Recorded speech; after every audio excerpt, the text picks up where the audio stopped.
Hello and welcome to another episode of Be the Love to Awaken Our Souls. Thank you again so much for tuning in this week. I'm Stacy Musial. And I am Brenda Carey with our special guest, Naomi Slater. We are your co-hosts and souls on the journey, and we are on a mission to raise the consciousness of humans and the planet, and we need your help. Please spread the word to your family and friends and join us every week. Consider becoming a Patreon supporter or a sponsor to help with the operating costs like editing and the many hours we spend creating these shows with quality guests and content. And if you have resonated with our mission, support us in a way that raises your vibration to love. And if it feels safe for you, I'd like to begin by inviting you to take a moment and get centered with us. I'd like to begin by inviting you to take a beautiful cleansing breath in through your nose and out through your mouth, releasing anything that is keeping you from being present. And take another deep breath in through your nose, breathing in calm, peaceful, loving energy, and breathing out anything you are ready to release in this now moment. And take one more breath in through your nose, breathing in light and love for yourself. And imagine breathing that light and love and send it back to all of humanity, remembering that you always have your breath to come back to. Our guest today is Naomi Slater. She is an experienced sex and relationship coach, yoga teacher, and bioenergy therapist. She is the creator of the 3-month online course, Awaken Your Desire, that helps women reclaim their wild and powerful divine feminine through the yoni egg practices, emotional alchemy, meditation, and psychoanalytic tools. Naomi is the host on the Divine Couples podcast, where she explores conscious sexuality through monologues and guest interviews. She holds an MA in conflict management and resolution and a BA in psychology and studied esoteric practices, treatments, and philosophies with various gurus worldwide. Naomi's passion is helping others reclaim their power, pleasure, and passion. Thank you so much for being here with us today. Yeah, thank you so much for having me. Yeah, I'm excited about our conversation. So tell us a little bit about your journey and just what has led you down this spiritual path. Yeah, thank you. I'd love to share that. So I guess you could say my journey started about 20 years ago as a yoga student. And I traveled India pretty extensively. I was living in ashrams and studying with some pretty amazing yogic masters. And at the time, I didn't realize that I was being actually exposed to tantric rituals, tantric philosophy. So yoga is actually a part of tantra. And I had some very, very deep spiritual awakenings through those practices, which have essentially led me through the majority of my life. But if I were to fast forward many years later, I discovered tantra after I was already married with 2 kids and was feeling frustrated. I had no libido. I was rejecting my partner, even though I loved him and was still attracted to him. And we both realized that something needed to change in our relationship, and we discovered the sexual aspect of tantra and began doing those practices. And we really, really changed ourselves on a very fundamental level sexually. But of course, when we change as sexual beings, it affects every aspect of our lives. So we found ourselves living a different life in many ways, reconnecting and learning to communicate differently and exploring our sexuality in deeper ways and becoming more vulnerable and being more authentic. And it was really through our journey and through our own healing that I dedicated my life to doing this work. Thank you for sharing a little bit about your story and what led you down this path. And just as a for our listeners who might not understand or might not, because I think there's a lot of misunderstandings around Tantra and how, this is especially in the Western world, right? And it's been, a lot of it's based around sex and I know that's part of it. I'm wondering if you can tell our listeners a little bit more about what Tantra is and the different facets that it also includes. Yeah, so like you said, the way that the Western world has kind of understood Tantra is a bit skewed. And the reason for that is because Tantra is actually a very wide philosophy, that if I were to kind of summarize what Tantra is about, it's about recognizing that everything in our lives is divine. So the good, the bad, the ugly, the joyous, the beautiful, all of it is an expression of divinity. And what that means is that there's no aspect of the human existence that needs to be negated. So the more that we're able to essentially, dive deeper into ourselves and recognize our human nature for what it is. So really, really tapping deeply into what it means to be human and not negating any of our experiences and labeling them as something that is bad, right?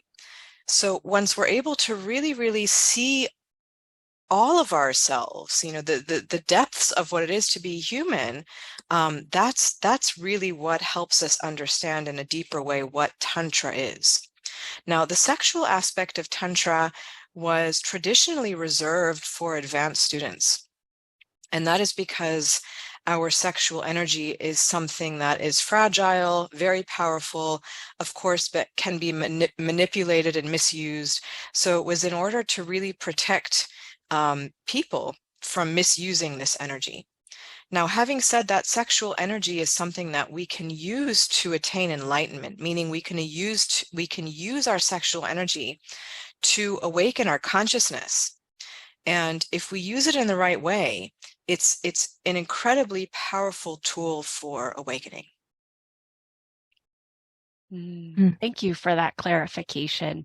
I think that's important because I think there is a lot of misunderstandings with what Tantra truly is. And I'm curious, what does it mean to be a Tantra coach? Like what do you do in that role? Yeah, so I do lots of things. As a part of my course for women, I really help women tap into themselves emotionally and sexually and help them process a lot of emotions that are oftentimes repressed. And our emotional world and our being sexual beings, these two things are very connected. So if we have lots of repressed emotions, that's going to affect how we are sexually. So that's one of the main things that I do is I help people process emotion. I help people, first of all, identify their emotions. So a lot of people don't even know what it is they feel. Then, of course, we have to value what it is we feel. And then we have to be able to communicate those feelings. So there's kind of a process that I walk people through when it comes to helping them recognize their emotions and also seeing how their emotions affect their sexuality, but not only. So, our emotions affect our everyday life, but of course our sexuality is something so primal, so basic. And when we start to awaken that, our emotions have a tendency to start kind of flushing through our body. People get surprised and all of a sudden they feel this anger, or they want to laugh hysterically, or, they have these kind of cathartic moments. And it's because our sexuality and our emotions are very, very connected. So that's one bit of what I do. I also work a lot on communication. So again, this comes back to being able to identify our emotions, value them, and then communicate them.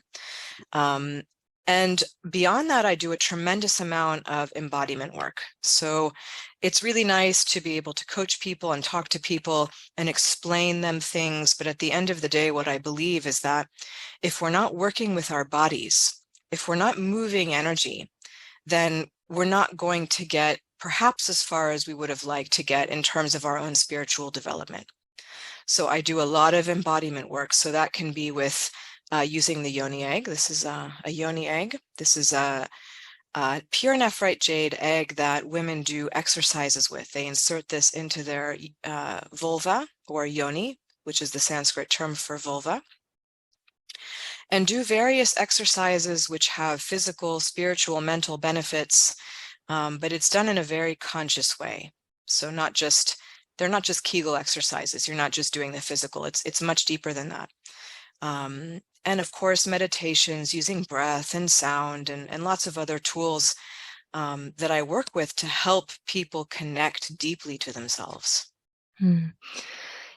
That sounds so incredible and healing for so many people because, I think there's so many people that are cut off from their emotions, like you said, right? We don't know what we're feeling. And then, to be able to awaken those emotions and how that really would mirror into the sexual energy. And so I would love to talk a little bit more about that piece of the emotional energy and what do you mean, like as we awaken the sexual energy, how that is helping to awaken us maybe to the path of enlightenment. Yeah. Yeah. So repressed emotions are not just in the mind. So a lot of people think that their emotions are only in their mind, but they're actually also in our body. And these emotions, if we don't process them, they get trapped in our body in different organs and prevent energy from flowing through us. So as long as we have these emotions or traumas, trapped in our body, we're essentially limiting the flow of energy. And when we're limiting the flow of energy, we're limiting our capacity to awaken, to evolve, and to really fulfill our destiny. So we all have a destiny in this birth of ours, living on this planet. And if we're blocked, we're not going to be able to really fulfill our destiny. So to me, it's really about helping people be who they are through helping them learn to channel their own energy, through helping them learn to unblock themselves emotionally. And I'm curious too if you can go into maybe some of the tools you might use to help that unblocking process. And what's that process look like? Yeah, so again, it comes down to embodiment work, which oftentimes leads to triggering. So not everybody wants to be triggered, but that's really a part of moving, stuck energy. So we get triggered, we find ourselves in a situation perhaps where we're doing this work and we have some really, really deep resistance. Okay, we don't want to do it, or we don't have the time, or our mind takes over, and instead of really trying to stay present in our bodies, we're thinking about all of the things that we have to do. So we have to really use lots of different tools in order to create presence. So presence is really what we're looking after. So once we're present, we can have some very, very deep and profound spiritual experiences. So the tools that I use to help people create presence are, of course, sound, very basic things, creating sound. So a lot of people, when they make love, they're too ashamed to make sound.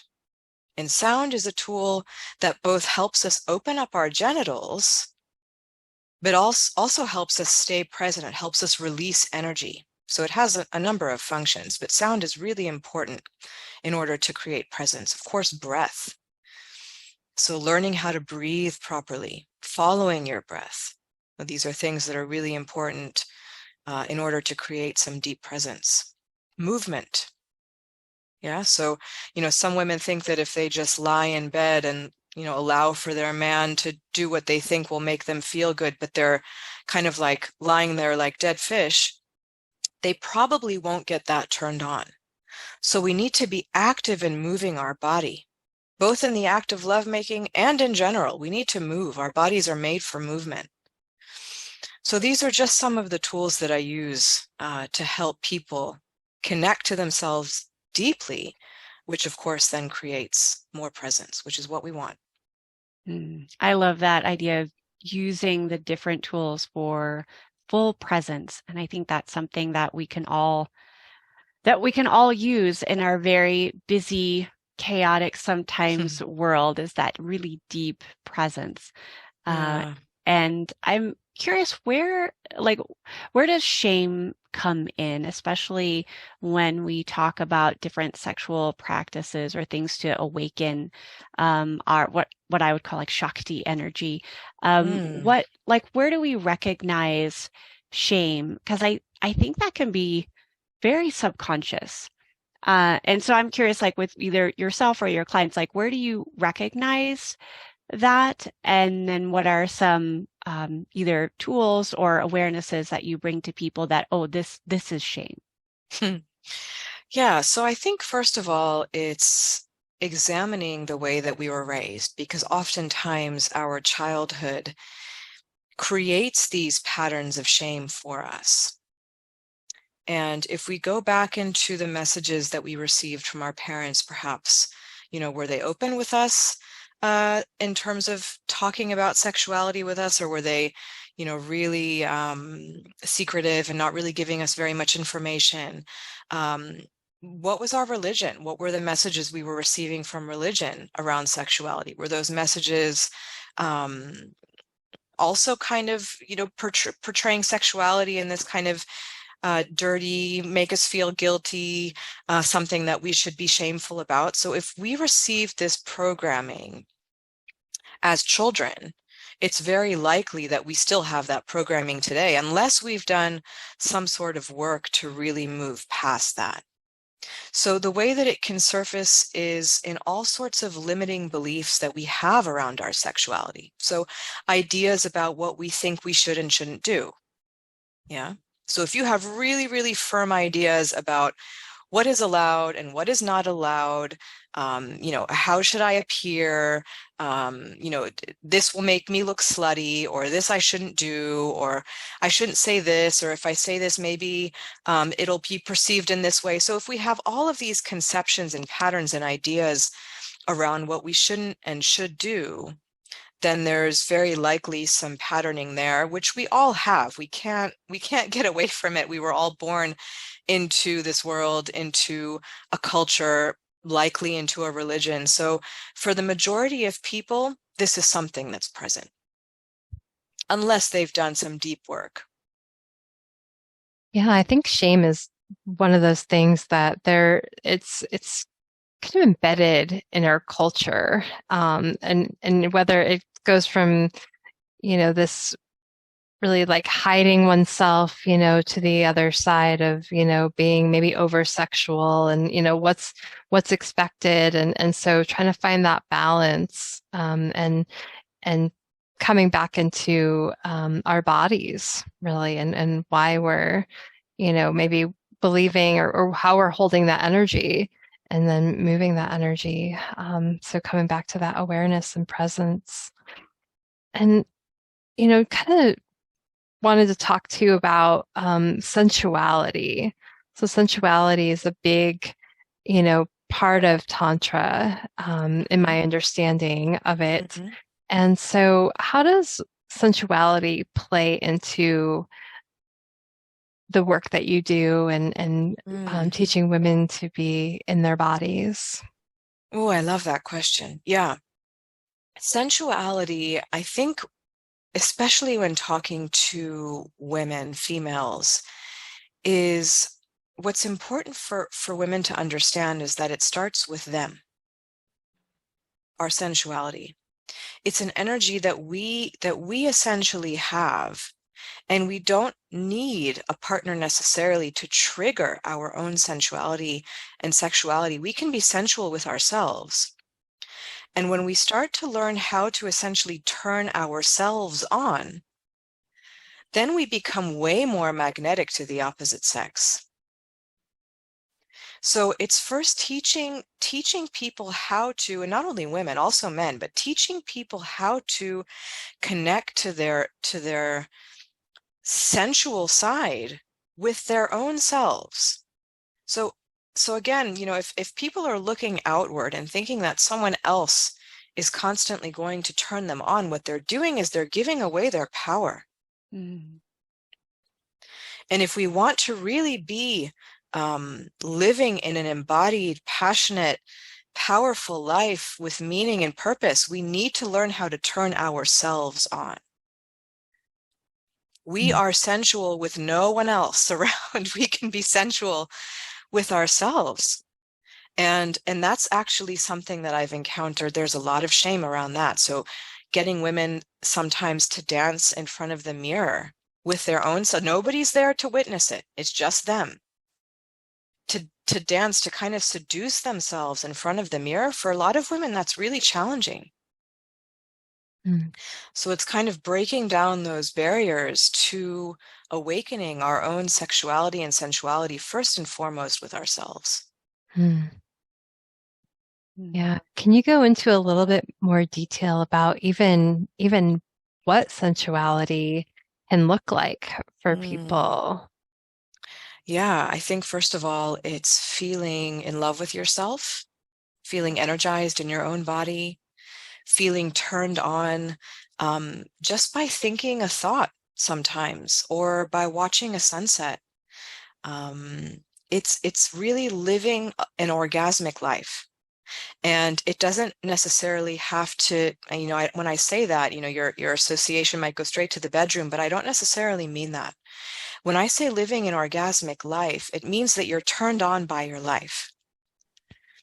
Whatever's in your life. So it can be the nature surrounding you. It can be this delicious meal that you've made for yourself. It can be this connection that you have with a friend where when you're with them, you feel turned on. You feel, lit up. So it's feeling that in all areas of your life. And when you start to work on your sexuality, because that is the base of that energy. Our sexual energy and our life force energy are one and the same. So when we start to work with that energy, then we can feel lit up in many other areas of our life.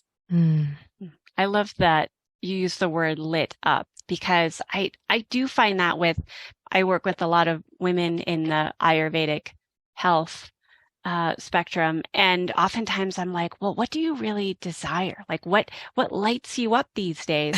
and I love asking that question, and I always think, but for some women, that's kind of been turned off, because they're like, well, I've got all these things to do and these people to take care of, and it becomes like the check it off the list. And I'm like, okay, well, that's the human doing things, but like, what do you really like truly enjoy? Like, if time weren't an issue or money weren't an issue, because those barriers always seem to come up. Like, what lights you up? And I think that's probably, I would love to hear your perspective. Like, if you hear someone that they're just kind of flat or just kind of monotone, how does the tantric practice kind of just help someone get into that space? Because I do feel like for some women, they've, like you mentioned, given away their power into well-meaningful things, whether that's children or work obligations or, whatever that may be. How can we, as women with very full plates, have that balance of having things that light us up and still, be in the world as we need to, taking care of the things that need to be taken care of? Yeah, so this question lights me up because I am a mother of three. I dedicated so much of my energy and time to raising my kids. And at a certain point, I realized that if I don't invest in myself, if I don't start giving back to myself, nobody else will. So I essentially learned that I needed to prioritize me also. I can't just be give, checking everything else that I have to do off the list, because that's not going to light me up. I need to also be doing for myself. So yeah, it's really about encouraging women to do things for themselves. So it's not just checking off all of the boxes, the things that we have to do in order to be responsible citizens and parents and partners and whatever else we are, employees, yeah? What is it I really desire? And making that happen for yourself. So many of our the things that are, we have so many things that are holding us back, but so many of those things are really in our mind. They're just constructs in our mind.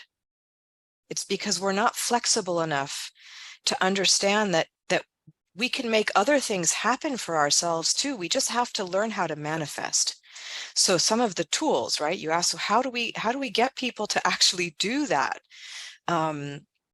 Yoga is a very powerful tool. So we need to have a sound body and mind if we're going to really be able to give back to ourselves. We need to have a full plate. And yoga is an incredible tool for really getting our body, mind, and spirit balanced. So yoga, as is tantra, I mean, it's a tool that will help us reach higher states of evolution and consciousness. So even though yoga is physical, we're doing lots of physical things, breath work, asanas, different postures. The point of that is not just to have a hot body. This is not just going to the gym. The point is to really get our body and our mind and our spirit in shape so that we can continue to evolve. So if we're neglecting ourselves, both in terms of our body, if we're neglecting our mental health, if we're neglecting our diet, if we're eating junk food, so it's going to be very hard for us to feel lit up. So these are just kind of some basic things that we need to be looking out for. Are we taking care of our body? Are we taking care of our mind? Are we doing what makes us feel good? Yeah. Mm-hmm. Yes, yes, yes. I think it's, that cultural conditioning, right? To be able to take care of ourselves and not give so much. And, there's that balance, right? And then we also get to receive from ourselves. So that kind of makes me think of, that masculine, feminine dance that we have within ourselves and also in our relationships. If you're in a male, or the, masculine, feminine energies, I think that's present in all relationships, but like, because we all have that, right? Within our being is that internal masculine and feminine energy. And so, but being able to open up and receive. And I think that's really hard for a lot of people, especially women, right? And so, would you say, or what are some practices to really, maybe surrender into that receivership? Because I think that's a very feminine quality. It So is. to be able to open up and allow that energy to come in.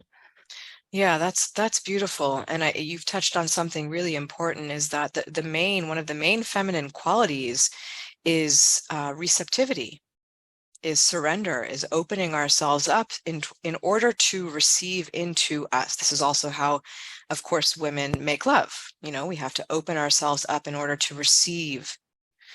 And a lot of women have forgotten how to do this, and they're not at fault. It's just that we've been living in a very masculine society for thousands of years. So women have kind of been trained to step into the world in a masculine energy because that's how they think they're going to succeed. That's how they think, that's how they feel like they're being expected to show up in that way. But really, it's not natural for women to be in that energy all of the time. So yes, of course, women do have masculine traits. We do have, we can have this kind of go get it attitude, and we can have a desire to be successful and to make money and to do all of these things that are perhaps maybe considered to be more masculine. The question is, how do we do them? With what energy? And when we're able to really surrender and open our heart more, we learn that we can actually magnetize towards us what it is we want to receive. So the way of the male is, they have erect lingams or penises, right? So that's kind of the way in which they go out into the world. But we receive, we pull towards us, we pull inward. So this is the female energy. And the more that we learn how to embody this also in our sexuality, the more it'll help us kind of in our lives. Now, I'm saying that with a but, because a lot of women have another pattern, which is very, very problematic, which is they have no boundaries. If someone has no boundaries, and they're in constant surrender, that's going to lead to trauma. So this surrender, this opening up of the feminine, has to be with fierce boundaries. These two things actually go together. They sound kind of contradictory, but they actually go together beautifully. When a woman has fierce boundaries and she knows what she wants and what she doesn't want, then she's really actually able to surrender and to open up. She feels safe. She can be more vulnerable. Yeah, I love that. Tricky one. Fierce boundaries. I'm gonna take that from you at some point. I like that. Fierce boundaries, because it is very true. Like, we have to know what we want. And if that isn't defined in a way that is authentic to us, and then I'm wondering, do you think that this is why we're seeing a lot of burnout? Because I'm seeing that, and I've experienced that earlier this year, and then also with women that are coming to me, it's this combination. Sometimes the burnout is from, the no boundaries. It's just kind of, and an overly masculine do, make the thing happen. And so that leads to burnout. So I can see where both of those do need to complement one another. And for me, I guess I see it in terms it's resulting in burnout. How would you see it, or do you see it in a similar pattern? Yes, I think that's right on. Absolutely. I think it leads to burnout is actually the least of our worries. And oftentimes, if these patterns continue over time, they lead to sickness. Unfortunately, I experienced that. So I was really struggling with my health for a while because I had no boundaries and I was getting sucked energetically and I didn't realize.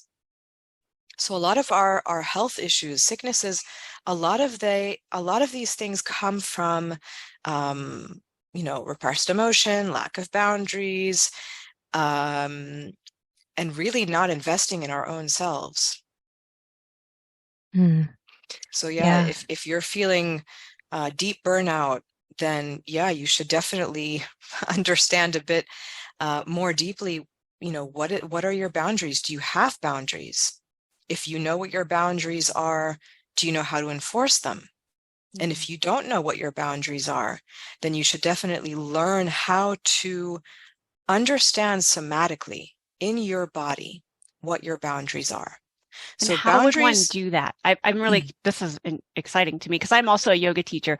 So how would how would you take that on at boundaries in a somatic manner?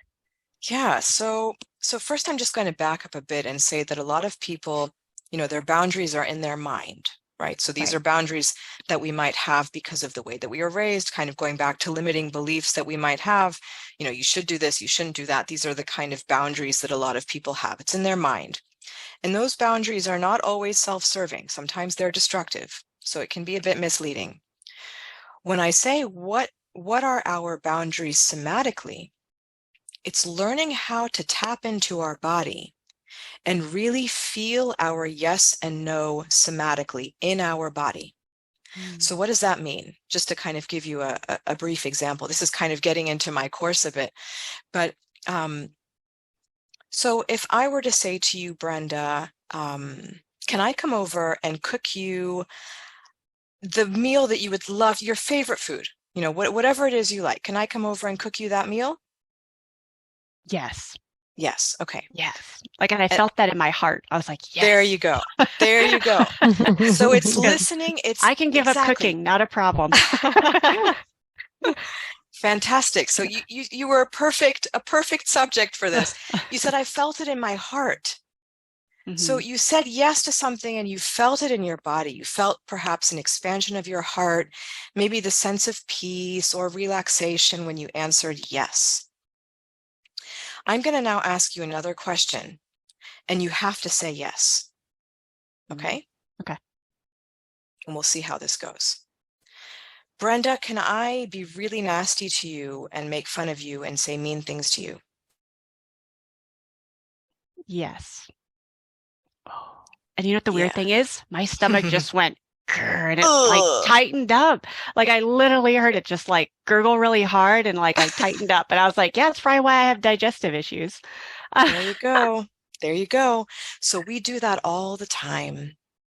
You know, people will ask us to do something that we don't want to do, and we say yes because we want people to like us. We want to be a people pleaser. We think it's the right thing to do, right? So you know, the example that I threw at you now was pretty extreme, but it was just for the purpose of really understanding what it is to be a full body yes and what it is to be a full body no. So noticing what you felt when you answered.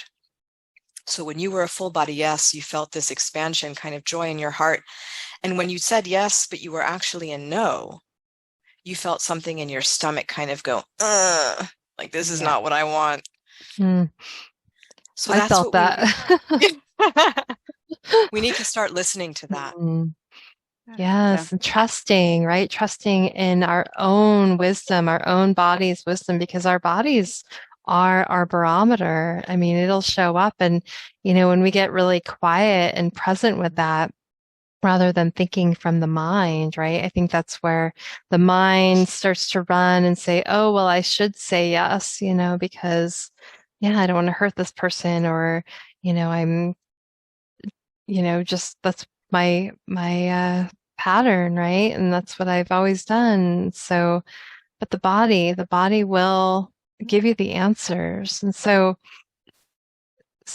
what is your what are some of the things, like, you know, so listening, so those are pretty clear because we're being really present, but are there practices you have that teach people to really get quiet with that voice? Yeah, absolutely. So one practice that I do with women is called a yoni consciousness practice. And that practice helps women connect to their voice, the voice of their yoni or vulva. Sounds a bit strange, I know, but she actually has a tremendous amount of wisdom that she can impart upon us if we are, you know, if we're open to connecting with her and really listening to her. She can tell us what she likes, what she doesn't like, what she needs to heal, what she needs from us. She even has a name.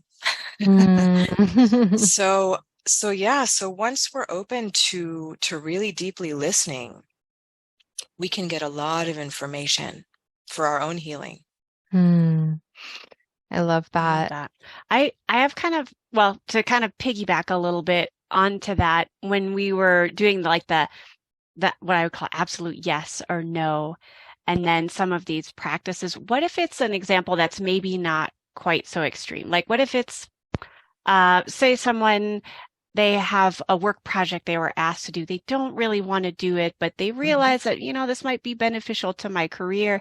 How does one navigate, I guess, being confrontational in a way?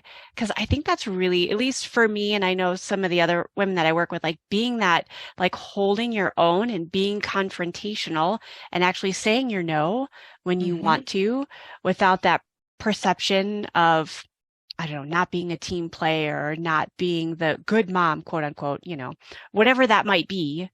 Like, how does one navigate that with those more subtle, like it could be a maybe, but how can we get it really into that feeling yes or feeling no? Does that make sense? Yeah, it does actually. So the way that I teach as a maybe is usually a no. So if we're a maybe, that's a no. And if you were to wait a bit longer before actually answering, so if you feel like a maybe, then you shouldn't answer. You should wait and pause and breathe until you feel more solid in your answer, because usually that maybe will move over into a no. Now, in terms of, you know, stating our boundaries and the perceptions that we might receive coming back, so that's some deep work that I had to do around not caring so much about what other people think. Because if this is really my authentic self, you know, then that's what I want to achieve, you know. And if that person doesn't like me because I'm in my authentic self, then maybe that's not somebody that I want to really be in communication with. I realize that this can get more difficult with, when you're an employee and you have a boss over your head and you have to, do what they say. But I've been in those situations where I finally was able to stand my ground and say, no, this is not something that I'm willing to do. And I'm willing to stand behind the consequences, whatever they may be. Whether it's them saying, well, okay, we still want you, or them saying, well, maybe this is not going to work out, and me being willing to say, okay, yeah, okay, maybe it's not going to work out then. So it's not being so bothered by other people's perceptions. Yeah, and being true to yourself. And sometimes I found too, just listening to that yes and that no, that, when I say no to something, even though my mind can't quite understand why I'm saying no, it usually benefits everybody because there's an intuition that is really Yes. flowing with that. So, and I don't know why it is in the moment, but it usually turns out to be, the answers start to unfold a little bit more. So I think that's an important piece to look at as well. Yeah, I think so many women are connected to this. Women have such deep intuition, but we've been taught to override our intuition. Yes. So this is going back to what is ours. This is a gift that women have, is our intuition, our ability to feel into things without our mind interfering and listening to our intuition. And yes, Brenda, that can create digestive issues. I was struggling with that. Me too. I was struggling. Yeah. And it's because I wasn't listening to my intuition. It's because I was allowing for my energy to get sucked out into all sorts of places where it didn't need to be going. I feel like I've come on the other side. Not that I've totally resolved all digestive issues, but now actually my digestion is my best communicator. Like when things are out of alignment, my digestion is almost the first thing before my mind can even pick up on it. My digestion just starts getting really out of balance. And I'm like, okay, what's going on? Good. So now You're I look at listening. it. Yeah. It took me, quite a few years to get to that point where I didn't think like I was a victim of the digestive pain. But now it's like, okay, digestion's off. What needs to be addressed in life personally or within the relationships that I have. So now I use it as like a messenger. Amazing. And it actually can serve me when I do some inner work and take that time, like just allowing myself that time to do that. And I think for many women, it's, know that we deserve the time to take care of ourselves in a very deep way. Agreed. Yeah. So as we begin to wrap up our conversation and as you focus on your work in the world, how do you see this truly supporting like the bigger picture of healing, like in the planet? Like what's your macro vision for the work that you do? Yeah, well, my macro vision is, of course, for people to accelerate their awakening and reach higher states of consciousness so that we can heal as a collective. And of course, my personal take on that is once we start to understand the power of our sexual energy, we realize that we can use that energy for healing ourselves, first of all, and for healing others. And unfortunately, a lot of people feel traumatized by their sexual energy, but that's just because it's so incredibly powerful. And when it's misused, it leads to trauma. But in the same way, that energy can be used for deep, deep, deep healing. And that's what I want. That's what I teach. That's really beautiful. Thank you so much, Naomi. And thank you so much for being here today with us and having this beautiful, pleasure. Conscious conversation. I'm wondering if you could tell our listeners a little bit about where they can find you. And I know you have a course that's coming up that you're starting, and tell us a little bit about that. Yeah, I'd love to. Yeah, so my website is my name, www.naomislater.com. You can also find me on Instagram, which is Tantra Intimacy Coaching. And I do have a course for women coming up. It's a 3-month online course. It is a deep dive. We'll be doing yoni egg practices.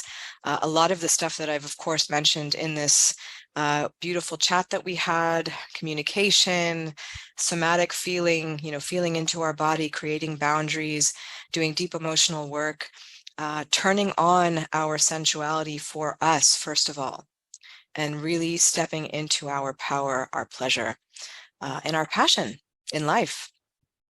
So that course is launching on May 31st. It's coming up pretty soon. So if you're interested, you can find it on my website. You can find it in my bio in my Instagram account, but definitely reach out. And if you're interested, I will give you all of the details. Great. Thank you so much. Thank you. Yeah. It was really such a special chat. Yes, it was amazing to share this conscious conversation with you. And we will definitely put your links in the show notes. Thank you. Thank you so much. Yeah. And here at Be the Love podcast, we are excited about our upcoming Awaken Your Soul Costa Rica retreat on November 6th through the 12th, 2023. We would love to have you join us for a beautiful and vibration raising experience. Check out the webpage with details and registration in the show notes. And thank you for listening to Be the Love podcast. If you've enjoyed listening to our show, please share the love by sharing it with your family and friends, giving us the 5-star written review on iTunes or Spotify, or liking us on Facebook. And please consider supporting our mission to awaken our souls with a monthly donation that really helps us with the operating costs of this podcast so we can continue to spread the love. To contribute, visit our Patreon website at patreon.com/Be the Love podcast. And stay tuned for more episodes being released on Mondays at 5:55 a.m. Mountain Time.